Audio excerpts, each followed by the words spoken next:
Is the US military ready for a modern day conflict? And I know that question sounds a little silly, but if you really think about it, the last time the US military had a one-on-one conflict for its modern day was back in 2003.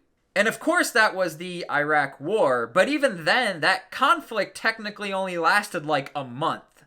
And after that, we went from big military versus big military to insurgency. So, from today all the way back to 2003, the US military has almost never fully been tested to its full capacity. So in this video, we are going to be talking about that. Is the US military ready for a modern day conflict? My name is T-SPLY, let's get to the video. Now, I always love to hear your opinions. Leave them down below in the comments. Do you think the US military is ready for a modern day conflict? So as we look at the world today, the two major candidates for a potential conflict would be China and Russia.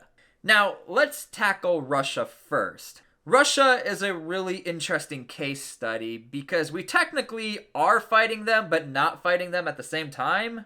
Here's a really interesting clip from the Sean Ryan show, and this is what a former CIA agent had to say about the conflict in Ukraine. The real reason the United States is involved in Ukraine is because as long as we keep a proxy war happening in a third world country like Ukraine, we're wasting Russian resources. Now, I thought this was very interesting because it had me thinking. When we compare back to 2003, all of the highly advanced technological development weapons that we had, when did we actually get to use them for their purpose and intentions? For example, we have the Javelin, or as it's called in Ukraine, the Saint Javelin. That platform is intended for anti-armor. But when you look at the application of the Javelin, the US military has never really got to use it against too much armor. And to the point of that last clip I showed you, it does make sense that now the United States can fully see what weapons work and what weapons don't work. But when you think about it some more, it goes even further than that. Because let's look at our Air Force. When you really think about it again, the Air Force was almost uncontested throughout the Afghanistan war and the Iraq war. Now, this is not like 100%. We've definitely had cases of like helicopters being taken out, and once in a while you've had jets that have been targeted. But on a mass scale of like actually having to worry about anti-air, that was never really a concern for the US military. Now, that's not to say that the Air Force and the air components of the military have not been training to get prepared for a modern day conflict, but with an actual application for the conflicts the United States are involved in, it was never really an issue. Now, as far as the ground fighter, things are a little different.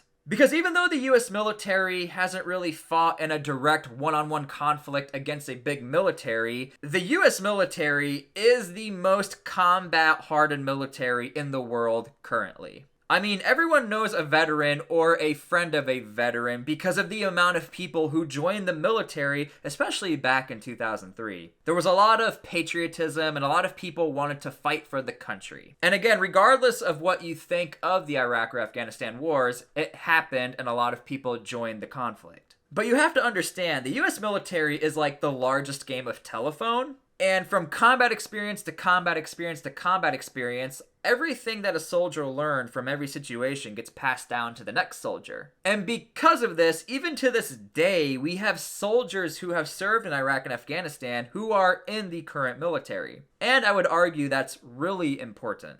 Now, something else to consider from the Iraq and Afghanistan wars is that we learned a lot about logistics and supply chains. And there is a saying out there that bullets don't fly without supply. Well, that is semi-true because the United States military has managed to create a world supply chain to essentially supply troops anywhere, anytime. And the one advantage that the US military will typically always have for modern combat is that the fight should never end up on US soil. So getting back to Russia and Ukraine, the US military will probably never have to worry about a fight getting too close to home soil, maybe up in the Alaskan region. But many military experts, even a region up there, will be extremely harsh and almost not worth it from the Russians' perspective. So I do happen to agree with the idea that Ukraine is almost being used as this testing and proving grounds for technological advancements in military technology.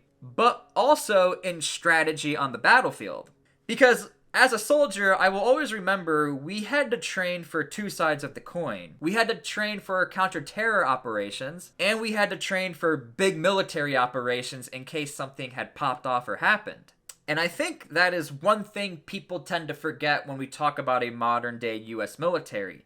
There's always been the perspective of we need to not forget where we came from and what a military is all about. Because if anything, Ukraine and Russia prove that big military operations and big military doctrines, that is really important. Now, will the United States have an issue with Russia?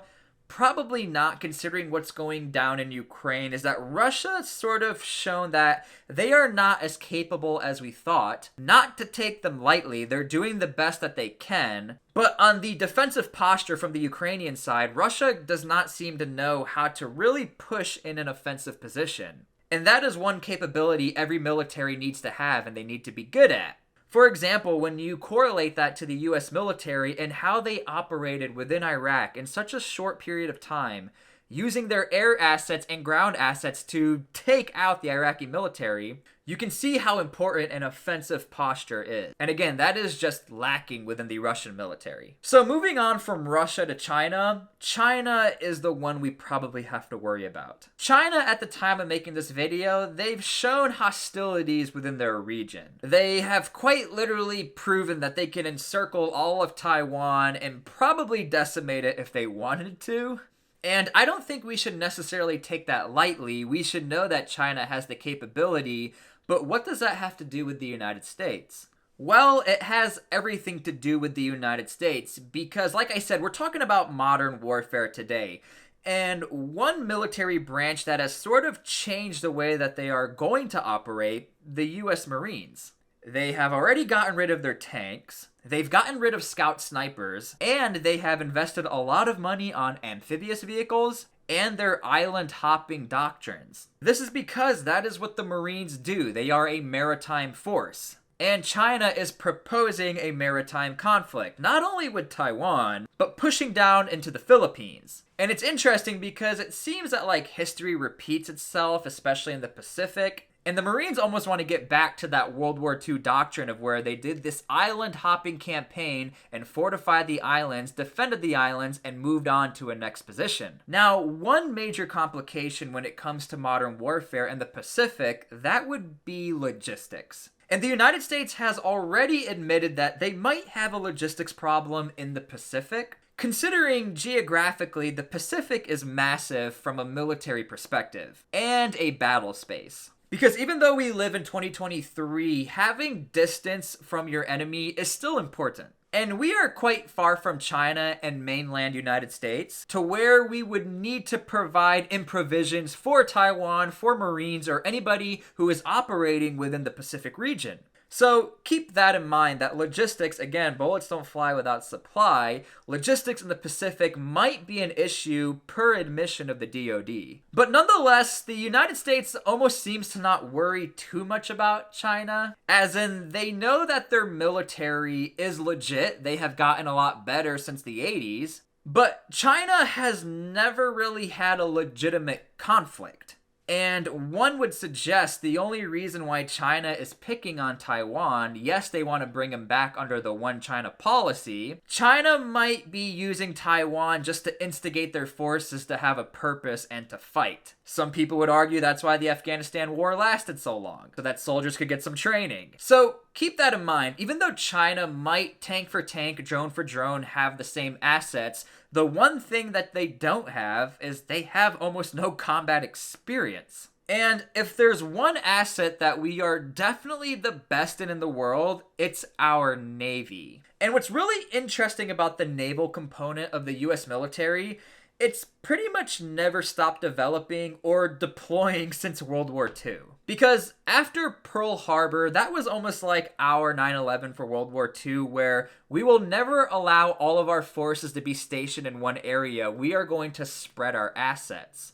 And because of that, we've had constant rotation and deployments from our US Navy. And again, that really hasn't changed too much today.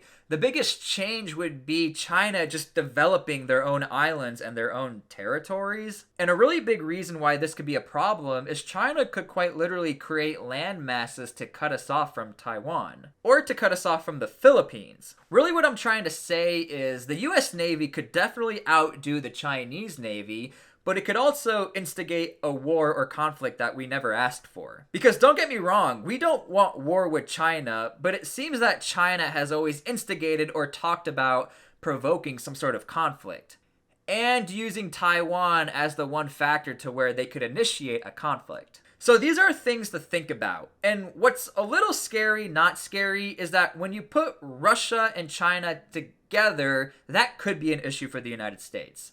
Because that would be the first time where two nuclear powers have actually come together, and that could be a threat to the US and US citizens. And referring back to our CIA spy, that could be why we want Ukraine to happen and need Ukraine to happen currently, to keep Russia occupied and to keep China in their own little domain.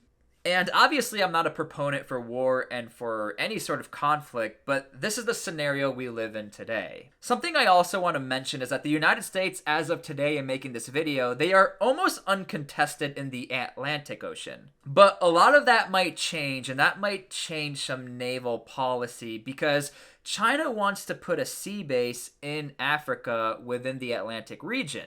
And I'm talking about Equatorial Guinea. And China has already built a deep warm water port in this region.